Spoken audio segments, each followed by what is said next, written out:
Un millionnaire s'est fait passer pour un homme de ménage et a demandé un emploi dans sa propre entreprise. La façon dont il a été traité l'a laissé en larmes de stupeur. René Dupont, un jeune entrepreneur de 28 ans, a pris la direction de Dupont Industries après la mort subite de son père, Alexandre Dupont. L'impact de la perte d'Alexandre, un ingénieur visionnaire et fondateur de l'entreprise, a laissé un vide profond, non seulement dans la vie de René, mais aussi dans le cœur de tous les employés de l'entreprise. Alexandre était toujours admiré pour son leadership juste et innovant, et René savait qu'il avait de grandes chaussures à remplir. Peu après avoir pris ses fonctions, René a décidé de réaliser une inspection détaillée de l'entreprise pour mieux comprendre les défis à venir.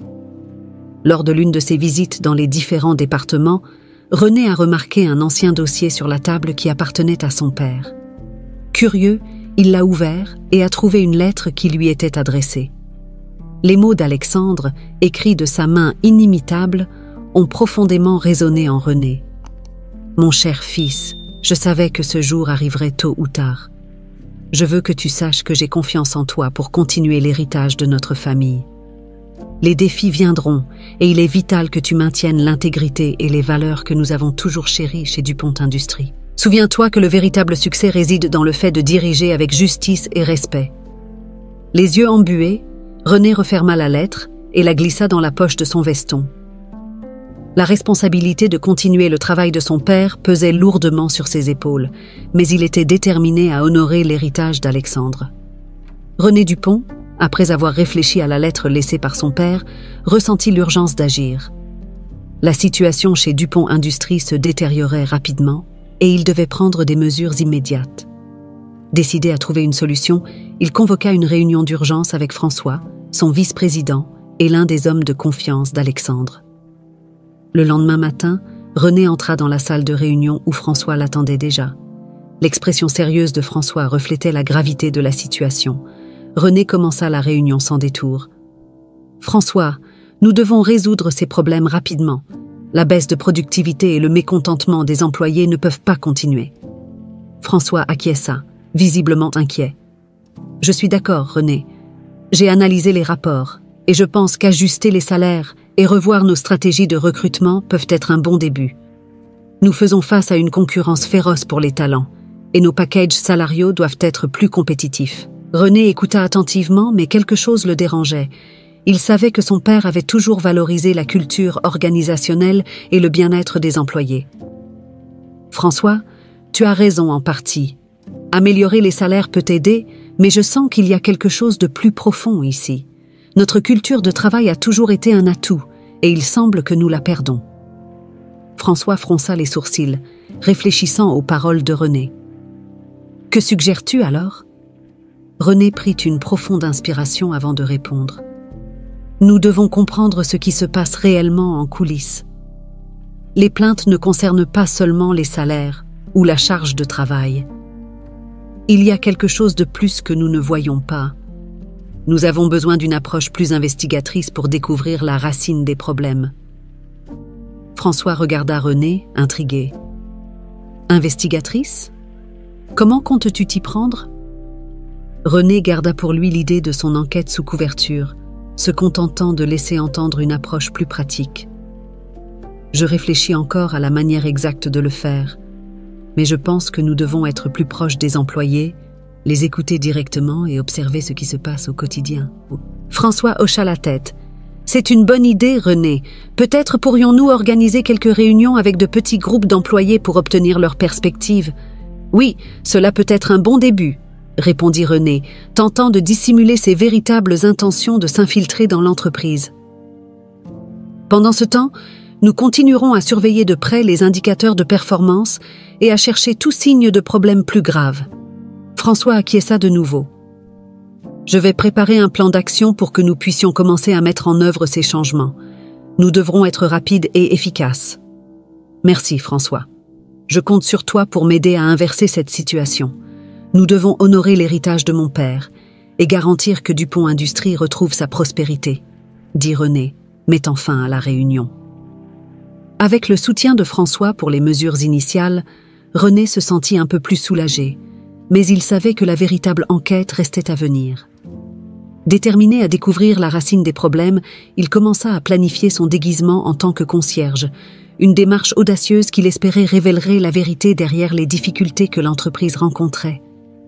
Après la réunion avec François, René Dupont restait inquiet.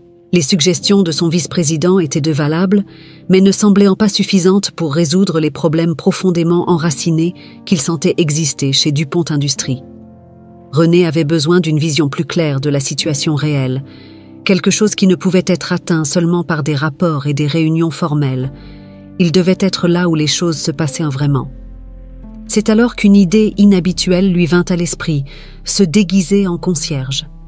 De cette façon, il pourrait observer la réalité des employés sans le filtre de la hiérarchie, comprendre leurs véritables préoccupations et découvrir ce qui n'allait pas. La décision ne fut pas facile, mais René savait qu'il devait agir de manière innovante pour honorer l'héritage de son père et sauver l'entreprise. Ce soir-là, René prépara son déguisement. Il choisit des vêtements simples, une casquette pour cacher son visage et de fausses lunettes. Il décida d'utiliser le nom Louis pour son nouveau rôle. Le lendemain matin, avant l'aube, il entra dans l'entreprise par l'entrée de service, là où les concierges avaient l'habitude d'arriver. Le cœur battant la chamade, mais il était décidé. René commença sa journée en nettoyant les zones communes de l'entreprise. Dès les premières heures, il remarqua une série de problèmes qu'il n'aurait jamais imaginés. Il vit des superviseurs traiter les employés avec dédain, exigeant plus que ce qui était raisonnable sans offrir de soutien ou de reconnaissance. Il assista à des conversations où les travailleurs se plaignaient de la surcharge de travail et du manque de soutien pour respecter des délais serrés. Dans une de ces conversations, alors qu'il nettoyait discrètement un couloir, René entendit deux employés commenter la pression insupportable qu'ils subissaient. « Je ne sais pas combien de temps je vais pouvoir supporter ça », dit l'un d'eux. « Nous sommes tous à bout et personne ne semble s'en soucier », répondit l'autre. René ressentit un pincement au cœur en entendant ces mots. Il savait que l'entreprise que son père avait construite avait toujours valorisé ses employés, mais maintenant tout semblait différent. La culture de respect et de soutien était en train de disparaître, et il devait comprendre pourquoi. Pendant son déguisement, René remarqua également le manque d'équipement adéquat pour les employés de maintenance et de nettoyage. Ils travaillaient avec des outils anciens et insuffisants, ce qui rendait leur tâche encore plus difficile. Cela contredisait complètement les valeurs qu'Alexandre Dupont avait toujours chéries, offrir un environnement de travail juste et adéquat pour tous. Chaque jour, René devenait de plus en plus convaincu que la situation nécessitait une intervention sérieuse. Il poursuivait sa mission en tant que Louis, observant et apprenant. Plus il voyait, plus il devenait clair que la racine des problèmes résidait dans une gestion déconnectée des besoins réels des employés et une culture d'entreprise qui se détériorait. René savait qu'il devait agir rapidement, mais d'abord, il devait rassembler suffisamment d'informations pour confronter ceux qui contribuaient à la chute de Dupont Industries. Il continuerait son déguisement encore un certain temps, déterminé à découvrir tout ce qui était nécessaire pour restaurer l'intégrité et les valeurs de l'entreprise de son père. René Dupont poursuivait son enquête déguisé en lui, le concierge. Chaque jour, il plongeait plus profondément dans la routine des employés, observant et écoutant tout ce qu'il pouvait. Ses journées commençaient tôt et se terminaient tard, nettoyant bureaux, couloirs et espaces communs, tout en prêtant attention aux conversations et aux comportements des gens autour de lui. C'est au cours de l'une de ces longues journées que René commença à percevoir quelque chose d'encore plus alarmant. À plusieurs reprises, il entendit des conversations entre employés suggérant l'existence d'une conspiration menée par François, son vice-président. Les mentions étaient subtiles mais répétitives, ce qui fit que René commença à relier les points. Alors qu'il nettoyait le couloir près de la salle de repos, il entendit deux managers parler à voix basse. « François met de plus en plus de pression. Il veut des résultats impossibles, » dit l'un d'eux. « Et si on n'y arrive pas, on sait bien ce qui peut arriver, » répondit l'autre, avec un ton de peur et de résignation. René s'arrêta pour mieux écouter, mais les managers changèrent rapidement de sujet en remarquant sa présence. La conversation, cependant, resta gravée dans son esprit. Il continua son travail, mais désormais avec une attention redoublée. Un autre jour, alors qu'il nettoyait la salle de conférence après une réunion, René trouva quelques papiers laissés sur la table. Parmi eux, il y avait des notes sur des plans de restructuration qui bénéficieraient clairement à François et à ses alliés, au prix de surcharger encore plus les employés ordinaires. Les notes mentionnaient des réductions de coûts qui semblaient superficielles mais qui, en pratique, augmenteraient la pression sur le personnel, justifiant des licenciements et des restructurations qui renforceraient la position de François. René conserva les papiers, sachant qu'il aurait besoin de plus de preuves pour confronter François et ses complices. Il continua à s'infiltrer en coulisses, écoutant davantage de conversations. Lors d'une de ces occasions, alors qu'il nettoyait les toilettes des employés, il entendit 2 travailleurs se plaindre. « Ils nous pressent comme des citrons. Et pourquoi ? Pour que François et ses amis puissent en profiter ?» dit l'un d'eux, manifestement exaspéré. « Oui, j'ai entendu dire qu'il a des plans pour prendre le contrôle total, et on dirait que René ne se doute de rien, » ajouta l'autre. Cette dernière conversation confirma les pires craintes de René. François utilisait sa position pour créer une situation intenable, préparant le terrain pour un coup interne qui lui donnerait le contrôle absolu de Dupont Industries. La pression excessive, le manque de reconnaissance et les plans de restructuration faisaient tous partie d'un complot plus vaste. René ressentit un mélange de colère et de tristesse. Colère contre François, qui trahissait la confiance d'Alexandre et sabotait l'entreprise, et tristesse pour les employés, qui souffraient sans connaître la véritable raison de leur situation. Il savait qu'il devait agir, mais il n'avait pas encore suffisamment de preuves pour exposer la conspiration sans causer de dommages collatéraux à l'entreprise. Il se détermina à continuer son enquête, cherchant plus de preuves pour confirmer la culpabilité de François et protéger Dupont Industries. René était plus résolu que jamais à honorer l'héritage de son père en restaurant l'intégrité et la justice dans l'entreprise qu'Alexandre avait construite avec tant d'efforts. René Dupont, toujours déguisé en Luis, le concierge, savait qu'il avait besoin de preuves concrètes pour démasquer François et sa conspiration. Déterminé à protéger l'héritage de son père et l'intégrité de Dupont Industries, il commença à planifier sa prochaine action avec prudence et précision. René s'équipa d'un petit enregistreur caché dans son uniforme de concierge. Au cours des semaines suivantes, il se consacra à enregistrer des conversations compromettantes entre François et ses alliés. Il se mit à nettoyer des zones spécifiques où il savait que ces rencontres avaient souvent lieu, comme la salle de conférence et les bureaux des managers. Un matin, alors qu'il nettoyait discrètement près de la salle de réunion, René entendit François parler à l'un de ses complices. « Nous devons accélérer le plan. Les restructurations doivent être mises en œuvre rapidement. Nous ne pouvons pas permettre à René de découvrir nos mouvements, » dit François d'une voix chargée d'urgence. « Je suis d'accord. Les réductions de personnel doivent être justifiées comme des mesures d'efficacité. René est distrait par d'autres questions et ne remarquera rien avant qu'il ne soit trop tard, » répondit le complice. René resta calme tandis que l'enregistreur capturait chaque mot. Il savait qu'il avait besoin de plus que des conversations pour démasquer François. Il avait besoin de documents prouvant les plans de restructuration et les intentions malveillantes derrière eux. Un soir, profitant du moment où l'entreprise était vide, René retourna à la salle de conférence où il avait trouvé les notes suspectes. Il fouilla soigneusement les dossiers et trouva une chemise étiquetée « Plan stratégique ». À l'intérieur, il y avait des documents détaillant les restructurations planifiées par François, y compris des emails échangés avec ses alliés discutant de la façon de manipuler les résultats financiers pour justifier les changements. Avec ces documents en main, René sentit qu'il se rapprochait de plus en plus de la révélation de la conspiration. Cependant, il savait qu'il devait être extrêmement prudent. Tout mouvement précipité pourrait alerter François et mettre toute l'opération en danger. René décida de continuer à recueillir des preuves, mais commença aussi à réfléchir à la manière de présenter ces preuves de manière irréfutable. Il devait s'assurer que, lorsqu'il confronterait François, il aurait le soutien nécessaire pour éviter que la situation ne devienne incontrôlable. Pendant une pause déjeuner, alors qu'il faisait semblant de nettoyer une zone commune, René entendit une autre conversation révélatrice. François prévoit d'utiliser les résultats falsifiés de l'audit pour convaincre le conseil d'approuver les changements. Il veut le contrôle total, dit l'un des managers, préoccupé. Nous devons être prêts à agir lorsqu'il fera son prochain mouvement.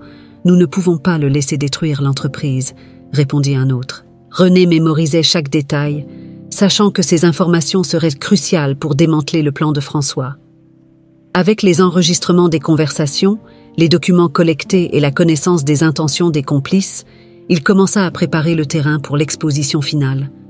Malgré la tension croissante, René était déterminé à continuer. Il savait que la vérité éclaterait et que la justice prévaudrait. La recherche de preuves était presque terminée, et bientôt, il serait prêt à confronter François et à restaurer l'intégrité de Dupont Industries. Avec les preuves en main, René Dupont savait qu'il était temps d'agir. La tension des derniers jours avait atteint son paroxysme. Il avait recueilli des enregistrements et des documents prouvant la conspiration de François pour saboter Dupont Industries et en prendre le contrôle. La prochaine étape consistait à tout révéler lors d'une réunion d'urgence avec les principaux dirigeants de l'entreprise. René, toujours déguisé en Luis, décida qu'il était temps de se révéler. Il organisa une réunion d'urgence sous le prétexte de discuter de problèmes urgents dans l'entreprise.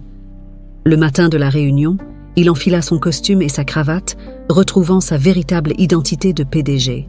Il marcha avec détermination dans les couloirs de l'entreprise, sentant l'adrénaline courir dans ses veines.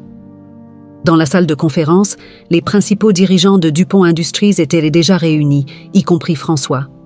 Tous étaient visiblement curieux et inquiets de l'urgence de la réunion. René entra dans la salle et ferma la porte derrière lui, l'atmosphère devenant immédiatement tendue. « Bonjour à tous, merci d'être ici à si court préavis », commença René d'une voix ferme. « Je vous ai convoqué aujourd'hui pour discuter de quelque chose d'extrêmement important, quelque chose qui menace l'intégrité de notre entreprise. » Les regards se tournèrent vers lui, pleins d'attente. François gardait une expression neutre, mais ses yeux montraient une légère inquiétude. René prit une profonde inspiration et continua. « Ces derniers mois, notre entreprise a rencontré des défis significatifs.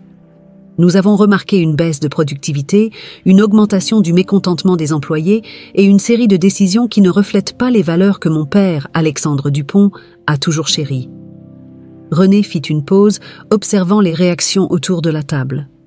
« Pour mieux comprendre ce qui se passait, j'ai pris une décision drastique.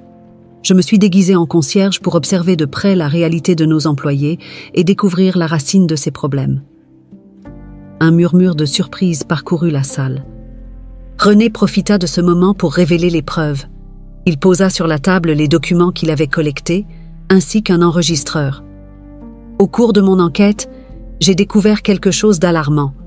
Il y a une conspiration au sein de notre entreprise, dirigée par quelqu'un qui devrait protéger nos intérêts. » René alluma l'enregistreur, permettant à tous d'entendre les conversations compromettantes entre François et ses complices. Les voix résonnaient dans la salle, décrivant les plans de restructuration, la manipulation des résultats financiers et l'intention de prendre le contrôle de l'entreprise. À la fin des enregistrements, la salle était plongée dans un silence complet. Les visages des dirigeants étaient marqués par le choc et l'incrédulité. René regarda directement François, dont l'expression était passée de neutre à tendue. « François, avez-vous quelque chose à dire à ce sujet ?» demanda René, d'une voix empreinte d'autorité.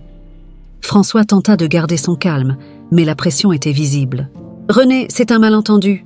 Je voulais juste ajuster quelque chose pour le bien de l'entreprise. » René leva un des documents et le lut à haute voix. « Voici un message de votre part, discutant de la nécessité de manipuler les résultats financiers pour justifier des réductions et renforcer votre position. Ce n'est pas pour le bien de l'entreprise, c'est de la trahison. » François resta silencieux, incapable de répondre. René continua, regardant les autres dirigeants. « Nous sommes ici pour protéger l'héritage d'Alexandre Dupont. L'intégrité, la justice et le respect sont les piliers de notre entreprise. Nous ne pouvons pas permettre à quelqu'un de les détruire pour des intérêts personnels. » René fit une pause avant de conclure. « François sera immédiatement relevé de ses fonctions. Une enquête complète sera menée et tous les impliqués feront face aux conséquences légales. » Les dirigeants acquiescèrent, encore ébranlés par la révélation. René sentit un poids se lever de ses épaules, mais il savait que le travail ne faisait que commencer. Il avait exposé la conspiration, mais il devait maintenant reconstruire la confiance et l'intégrité de Dupont Industries. Après la révélation choc lors de la réunion d'urgence, la salle de conférence plongea dans un silence profond. René Dupont resta debout, fixant François, qui tentait encore de digérer la révélation. Les autres dirigeants de l'entreprise observaient, abasourdis, en attendant la réaction de François. Enfin, François rompit le silence en se levant lentement. Son visage montrait un mélange de choc et d'amertume. « René, ce n'est pas aussi simple que tu le penses, » commença-t-il, la voix tremblante. « Laisse-moi expliquer. » René hocha la tête, permettant à François de s'exprimer. Il savait que, malgré tout, écouter la version de François était important pour comprendre pleinement la situation. « Il y a des années, mon père travaillait pour Dupont Industries, » commença François, sa voix chargée d'émotion. C'était un homme honnête et dévoué. Cependant, lors d'une crise économique, l'entreprise décida de réduire les coûts et mon père fut licencié injustement. Il a toujours été loyal envers l'entreprise, mais il a payé le prix des erreurs des autres. François fit une pause, tentant de contrôler son émotion. Le licenciement de mon père a conduit notre famille à la ruine. Nous avons perdu notre maison et il ne s'est jamais remis. L'injustice qu'il a subie a détruit notre famille. Il est mort, le cœur rempli d'amertume et de tristesse. Les dirigeants présents écoutaient en silence, beaucoup d'entre eux visiblement touchés par l'histoire de François. René, malgré la gravité de la situation, ressentit une pointe d'empathie pour l'homme en face de lui. « François, je suis désolé pour ce qui est arrivé à ton père. Personne ne devrait subir cela, » dit René avec sincérité. « Mais cela ne justifie pas ce que tu as fait. Ta trahison a mis en danger non seulement l'intégrité de l'entreprise, mais aussi le gagne-pain de nombreux employés et leurs familles. » François regarda René, les yeux pleins de douleur. « Je sais, René. Mon intention n'était pas seulement la vengeance. Je voulais changer l'entreprise pour que personne ne vive ce que ma famille m'a vécu. Mais dans le processus, j'ai perdu le cap et laissé l'amertume me consumer. » René acquiesça lentement, comprenant la profondeur du ressentiment de François, mais reconnaissant aussi la nécessité de maintenir la justice et l'intégrité. « François, Dupont Industries a toujours chéri l'intégrité et le respect. Ce que tu as fait a non seulement trahi ses valeurs, mais a aussi nui à de nombreuses personnes. Nous devons corriger cela. » François baissa la tête, acceptant la réalité de ses actes. « Je comprends, René. J'accepte les conséquences de mes actions. » René se tourna vers les autres dirigeants de l'entreprise.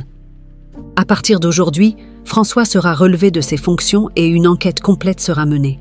Nous devons veiller à ce que l'intégrité de Dupont Industries soit rétablie et que nous puissions aller de l'avant en tirant les leçons de nos erreurs. » Les dirigeants acquiescèrent, approuvant la décision de René. À la fin de la réunion, René ressentit un mélange de soulagement et de responsabilité. Il savait qu'il avait franchi une étape importante pour restaurer la confiance dans l'entreprise, mais le chemin à parcourir était encore long et semé d'embûches. En quittant la salle de conférence, René réfléchit aux paroles de François. L'histoire douloureuse d'injustice ne justifiait pas la trahison, mais elle rappelait l'impact des décisions commerciales sur la vie des gens. Déterminé à honorer l'héritage de son père et à reconstruire Dupont Industries sur la base de l'intégrité et du respect, René se prépara aux défis à venir. Avec François et ses complices écartés de leur poste et confrontés aux conséquences légales de leurs actions, René Dupont savait que le prochain grand défi serait de restaurer la confiance au sein de Dupont Industries. La révélation de la conspiration avait profondément ébranlé le moral des employés, et René devait agir rapidement pour soigner les blessures et rétablir un environnement de transparence et de coopération. René se mit immédiatement au travail sur un plan pour reconstruire la confiance. Il savait que la communication ouverte serait essentielle à ce processus. Il décida de mettre en place un programme de dialogue ouvert où tous les employés pourraient exprimer leurs préoccupations, suggestions et idées directement à la direction. L'objectif était de créer un canal de communication transparent et accessible à tous. Lors de la première réunion du programme de dialogue ouvert, René se réunit avec un groupe diversifié d'employés dans une salle de conférence lumineuse et accueillante. Assis en cercle avec les travailleurs, il commença la séance avec un ton sincère et empathique. « Je sais que les derniers mois ont été difficiles pour nous tous », dit René en regardant chaque personne présente dans les yeux. « Je suis ici aujourd'hui pour vous écouter. Je veux connaître vos préoccupations, vos idées et comment nous pouvons nous améliorer ensemble. Cette entreprise a toujours été une famille et il est temps de nous reconnecter et de travailler ensemble pour un avenir meilleur. » Les employés, initialement hésitants, commencèrent à partager leurs expériences et frustrations. Marie, une employée du secteur de la production, fut l'une des premières à parler. « Je pense que nous avons tous eu l'impression que nos voix n'étaient pas entendues. Nous travaillons dur, mais il n'y avait pas de reconnaissance. Nous avons besoin d'un environnement où nous pouvons parler sans craindre des représailles. » Un autre employé, Charles, du secteur de la logistique, ajouta « Nous avons aussi besoin de meilleurs outils et équipements. Cela affecte notre productivité et notre sécurité. » René écouta attentivement chaque commentaire, notant les points importants et montrant un intérêt véritable à comprendre les besoins et préoccupations des employés. Il savait que ces séances de dialogue seraient cruciales pour identifier les domaines critiques nécessitant une attention particulière. « Nous allons travailler pour résoudre ces problèmes, Marie et Charles, » répondit René. « Je vais veiller à ce que nos politiques de reconnaissance et nos conditions de travail soient revues et améliorées. Je veux que vous sachiez tous que vos voix sont importantes et que nous sommes ensemble dans ce processus. » En plus des séances de dialogue ouvert, René introduisit des programmes de développement professionnel et personnel. Il engagea des experts pour animer des ateliers sur la communication efficace, la résolution de conflits et le leadership. L'idée était de doter les employés des outils nécessaires pour évoluer au sein de l'entreprise et contribuer à un environnement de travail plus positif. René commença également à partager régulièrement des mises à jour sur l'état de l'entreprise, incluant les défis et les succès. Ces mises à jour étaient faites par le biais de bulletins d'information et de réunions générales, où il discutait ouvertement des progrès et des domaines nécessitant encore des améliorations. Cette transparence aidait à reconstruire la confiance et montrait aux employés que la direction était engagée dans l'honnêteté et l'intégrité. Avec le temps, les efforts de René commencèrent à porter leurs fruits. L'atmosphère chez DuPont Industries changea progressivement. Il y avait un nouveau sentiment d'optimisme et de camaraderie parmi les employés. Les séances de dialogue ouvert devinrent un espace vital pour des échanges francs et constructifs, où chacun se sentait entendu et valorisé. René savait que le chemin vers la reconstruction de la confiance ne serait pas facile, mais il était déterminé à continuer à travailler sans relâche pour restaurer l'intégrité et les valeurs de l'entreprise de son père. Chaque jour, il se sentait plus confiant que DuPont Industries émergerait de cette crise plus forte et plus unie, prête à affronter les défis futurs avec une détermination renouvelée et un esprit de collaboration. Après avoir mis en place un programme de dialogue ouvert et rétabli la communication chez DuPont Industries, René Dupont savait qu'il devait aller plus loin pour assurer un avenir prospère à l'entreprise. Décidé à investir dans le développement de ses employés, il commença à mettre en œuvre une série de programmes axés sur la croissance professionnelle et personnelle de chaque membre de l'équipe. René réunit des experts en développement organisationnel pour créer des ateliers et des formations abordant des thèmes essentiels tels que la communication efficace, le leadership, la résolution de conflits et la gestion du temps. L'idée n'était pas seulement d'améliorer les compétences techniques des employés, mais aussi de renforcer la culture organisationnelle basée sur le respect, la transparence et la collaboration. Les premiers ateliers furent accueillis avec un enthousiasme prudent. Certains employés, encore marqués par les événements récents, hésitaient à croire que ces changements seraient durables. Cependant, René participa activement à plusieurs sessions, montrant son engagement personnel dans le processus de reconstruction. « Nous sommes tous ensemble dans cette aventure », dit René lors d'un des ateliers de leadership. « Ces programmes sont une opportunité pour nous de grandir en tant qu'individus et en tant qu'équipe. Je veux que chacun de vous se sente valorisé et capable de contribuer à notre succès collectif. » Avec le temps, l'atmosphère chez DuPont Industries commença à changer. La participation au programme de développement professionnel augmenta et les employés commencèrent à appliquer les nouvelles compétences dans leur routine quotidienne. Les lignes de communication devinrent plus claires et ouvertes, facilitant la collaboration entre les différents départements. René encouragea également une culture de reconnaissance. Il mit en place un système où les employés pouvaient nommer des collègues démontrant des comportements alignés avec les valeurs de l'entreprise. Ces nominations étaient célébrées lors de réunions mensuelles, créant un environnement où le travail acharné et le dévouement étaient régulièrement reconnus et récompensés. Un exemple notable fut Sophie, une employée du secteur de la production qui fut nommée plusieurs fois pour son leadership et son dévouement. Lors de l'une de ces réunions mensuelles, René fit un point d'honneur à souligner sa contribution. « Sophie, ton éthique de travail et ton attitude positive sont une source d'inspiration pour nous tous. Merci d'incarner les valeurs que nous chérissons ici à DuPont Industries. » Ces actions commencèrent à cultiver un nouveau sentiment d'optimisme et de camaraderie parmi les employés. La confiance, qui avait été ébranlée par la trahison de François, commençait à être restaurée. Les gens se sentaient plus connectés à l'entreprise et les uns aux autres, et cela se reflétait dans la productivité. Les améliorations ne passèrent pas inaperçues auprès des clients et des partenaires de Dupont Industries. La réputation de l'entreprise commença à se redresser, et de nouveaux contrats et opportunités d'affaires apparurent. La combinaison d'une main-d'œuvre motivée et d'un environnement de travail positif fit en sorte que l'entreprise non seulement se remit, mais commença également à prospérer de nouveau. René, observant ces progrès, ressentait une profonde satisfaction. Il savait qu'il restait encore beaucoup à faire, mais les pas franchis jusqu'à présent montraient qu'ils étaient sur la bonne voie. L'entreprise que son père avait construite renaissait, plus forte et plus résiliente que jamais. Les défis affrontés et surmontés servirent de rappel constant de l'importance de maintenir les valeurs de respect, de transparence et de collaboration au cœur de toutes les actions. René était déterminé à garantir que Dupont Industries continue d'être un endroit où chaque employé peut grandir et prospérer.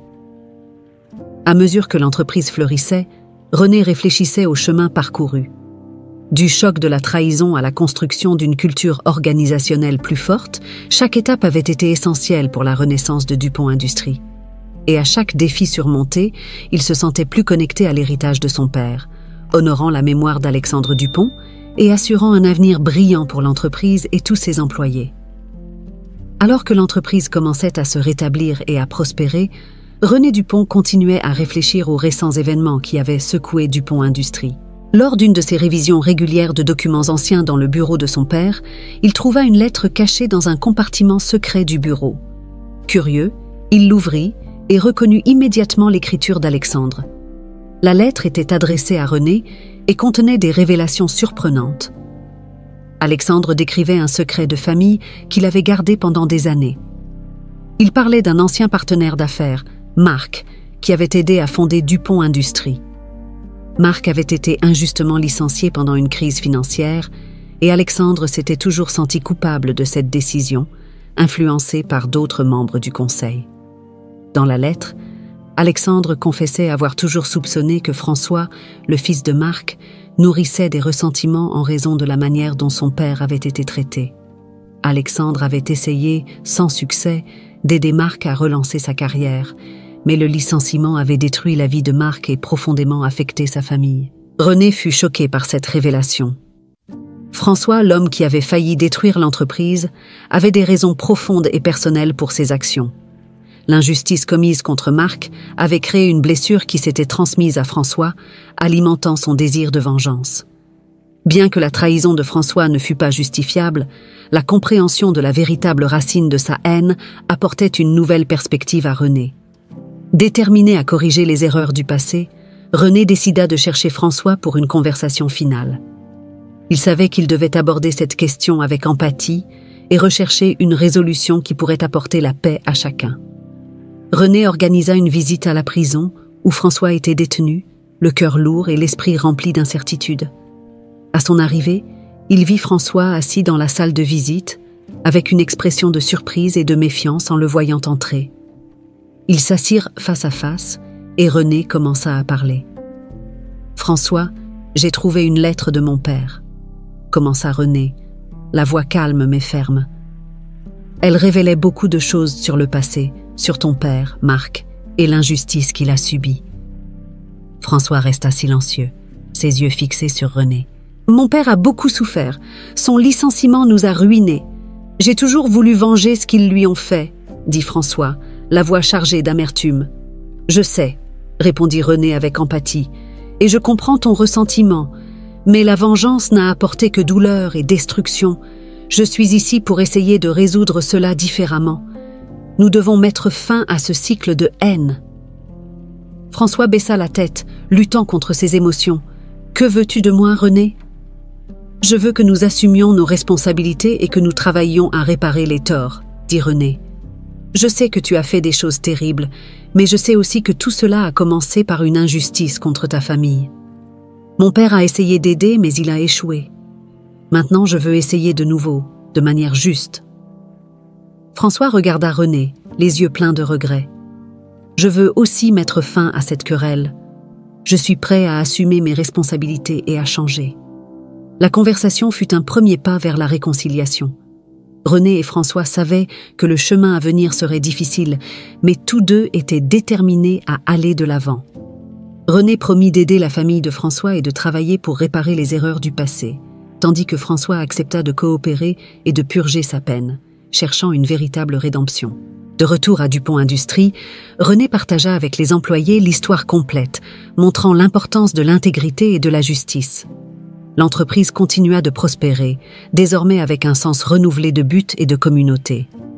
René dirigeait une entreprise revitalisée, engagée pour le bien-être de tous ses employés.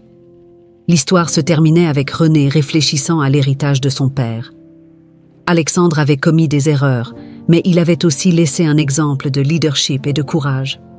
Avec l'entreprise en pleine croissance et un nouvel espoir dans l'air, René savait qu'ils étaient prêts pour un avenir brillant, fondé sur le pardon, l'intégrité et la collaboration. Avec la réconciliation en cours et Dupont Industries prospérant, René Dupont savait qu'il restait encore du travail à faire pour garantir un avenir solide et durable pour l'entreprise. La confiance entre la direction et les employés était en cours de reconstruction, mais René voulait s'assurer que cette nouvelle phase soit marquée par un engagement continu envers les valeurs que son père, Alexandre, avait toujours chéries. Pour consolider les changements, René décida de mettre en place une série d'initiatives destinées à renforcer la culture organisationnelle et à promouvoir le bien-être des employés.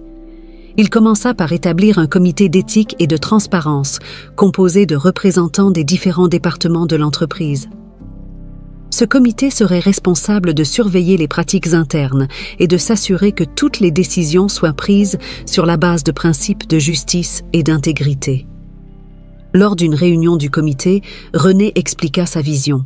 « Nous voulons que Dupont Industries soit un exemple d'éthique et de responsabilité.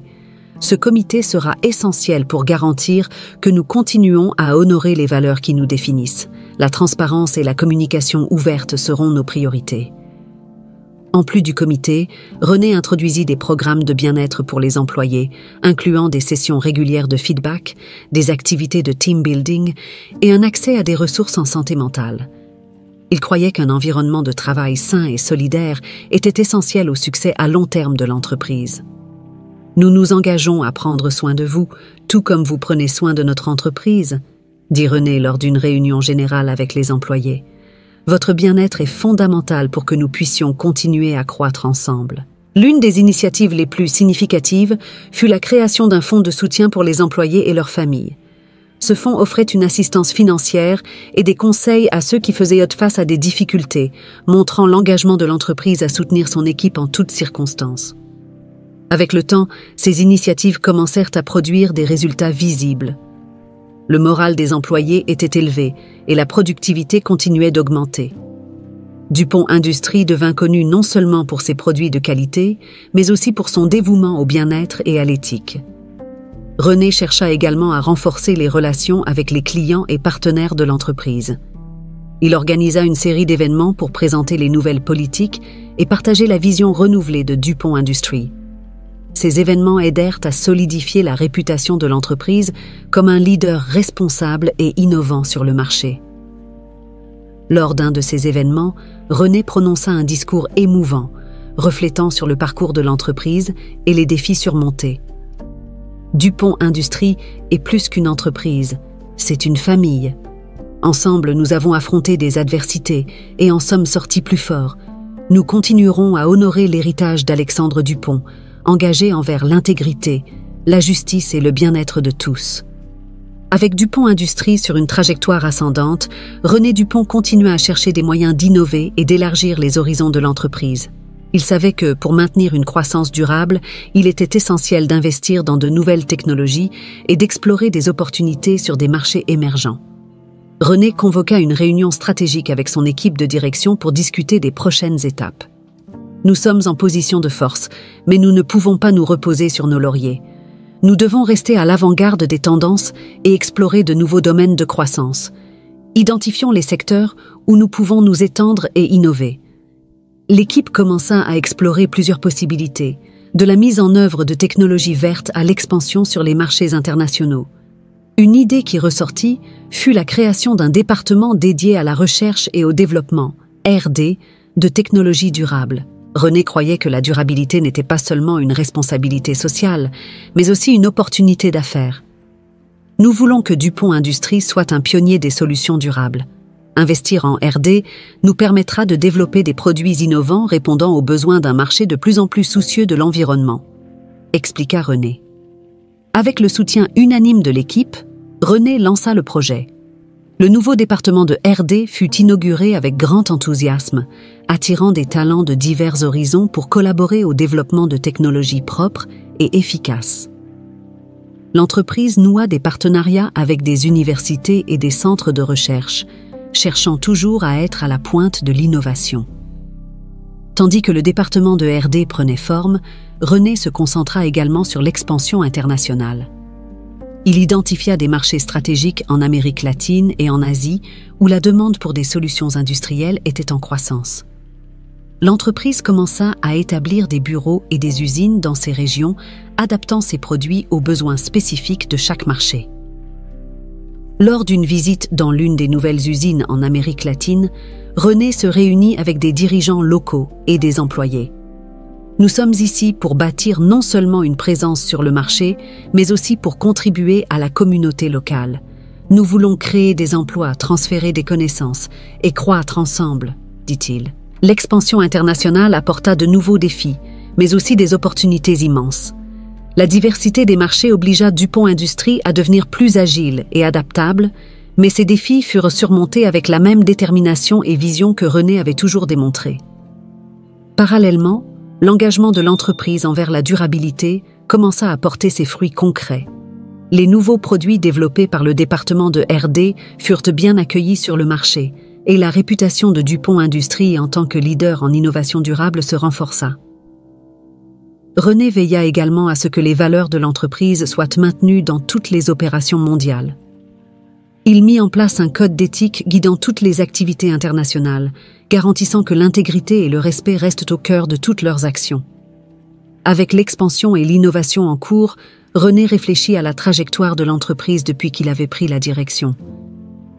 Il savait que le succès était le fruit du travail acharné, de la résilience et de l'engagement indéfectible envers les valeurs laissées par son père, Alexandre Dupont. Lors d'une réunion annuelle avec tous les employés, René prononça un discours inspirant. « Notre parcours a été marqué par des défis et des victoires. Chacun de vous a contribué à notre succès, et ensemble, nous construisons un avenir brillant.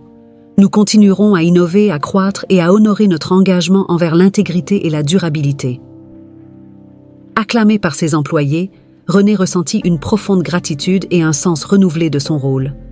DuPont Industries n'était pas seulement en train de survivre, mais de prospérer.